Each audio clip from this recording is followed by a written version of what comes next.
சஹாபாக்கள் கேட்டார்கள், யா ரசூலுல்லாஹ், புறம் பேசுவது என்றால் என்ன? ரசூலுல்லாஹ் சொன்னார்கள், உன் சகோதரன் வெறுக்கின்ற விஷயத்தை அவன் இல்லாத நேரத்தில் பேசுவது என்று கூறினார்கள். நபி தோழர் ஒருவர் கேட்டார், நாங்கள் அவரிடம் இருப்பதையும் அவர் செய்த செயலையும் பேசினாலும் அதற்கும் பெயரும் புறம்தானா? அல்லாஹுடைய தூதர் அவர்கள் சொன்னார்கள், அவர் செய்த செயலை பேசினால் புறம், அவர் செய்யாத விஷயத்தை பேசினால் அவதூறு பரப்பிவிட்டார்கள் என்று அர்த்தம். அல்லாஹ் விடமாட்டான். தவறாக ஒரு மனிதரை பற்றி பேசி அவர் மனம் புண்பட்டு விட்டால் அவர் பழி தீர்க்கிறாரோ இல்லையோ, அவர் கணக்கிடுகிறாரோ இல்லையோ, அல்லாஹ் கணக்கிட்டே தீர்வான். நீங்கள் யாரையாவது புறம் பேச வேண்டும் என்றால் உங்கள் தாய் தந்தையை பேசுங்கள். யாரையாவது புறம்பேசி தான் நிம்மதி அடைய வேண்டும் என்றால் உங்கள் தாய் தந்தையை பற்றி புறம் பேசுங்கள்.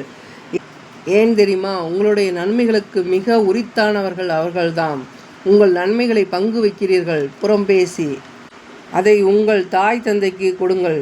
அவர்களுடைய சொர்க்கத்தில் அந்தஸ்து உயரட்டும்.